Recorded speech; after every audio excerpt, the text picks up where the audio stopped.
Now, if you're interested in some of the numbers that you have recorded during your period of time as Migration Madness or all time, you can go to the My eBird tab, where you will then see a page very similar to this.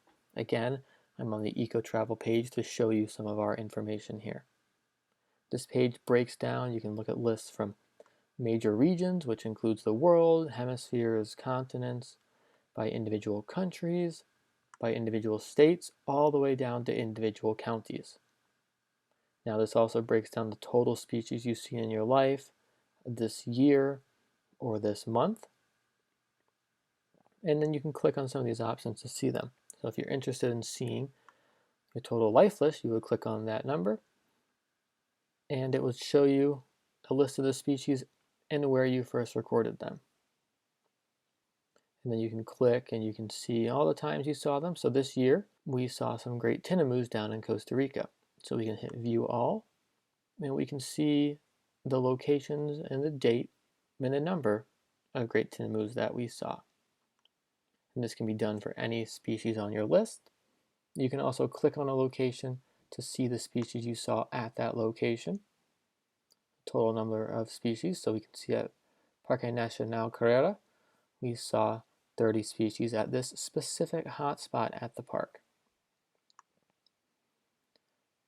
Now you can also click if you're interested on a specific species. So again, looking at great tinamou.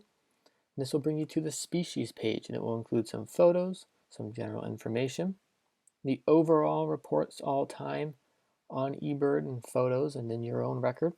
And then it will show you the range map over here on the lower right, where reports of all time coming from, along with some additional photos, audio, and more recently video.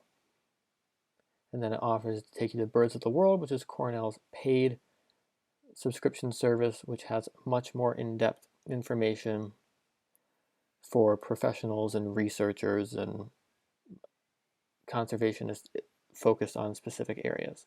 And then it will bring you down to Merlin and help you, an app that will help you identify things in the field.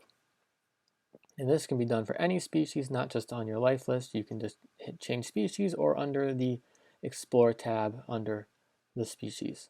Now, if you want to see specifically what you've seen over a period of time, you can look at this Summarize My Observation feature, and this will summarize you based off of a week, month, or a year. It is important to note that your month begins always on the first of the month. You cannot start your month, say, from February 15th to March 15th. It is only going to be February 1st to February 28th or 29th, depending on the year.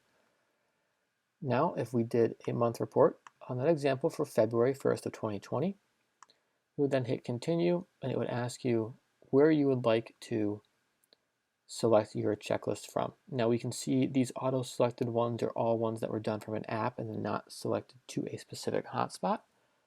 But if we wanted to see what we saw between some of our trips, so if we summarized all of our trips, for example, eco travel in February was in Africa, Central America, and some trips around Connecticut. So we can select all of these checklists by using your control key or command key on a map and then hit A and it will select them all. Then we can hit continue and it will generate a list of all the species that was seen during that time period. And here we go, it lists out all the locations, so quite a few locations, and then shows you the breakdown of the species on a per week status. But at the very top here we can see, so for the month of February we reported 671 species on a total of 139 different checklists. eBird is a phenomenal source and it allows you to visualize everything you've seen. Another example of that is this Your Profile page. This is a recent addition to eBird and is default set to private.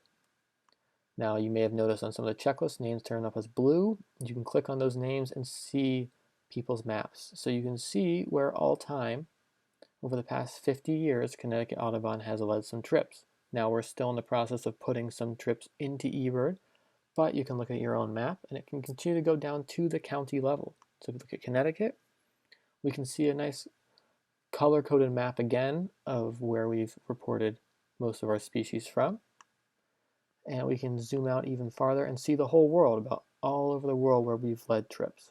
Now again, we are still putting trips in, so we don't have everything in here, but it gives you a visualization of some of the places Connecticut Audubon members have traveled with us. And this is great because it allows you to reminisce and remember. We can go into the My eBird tab again, and you can see all your checklists if you choose to. And we can see that our most recent checklist was the Concaponcet one, done by Andy Griswold just the other day to see what was around. And we can go all the way back to our oldest checklist that's been put into eBird, 1987 at Chincoteague National Wildlife Refuge in Virginia.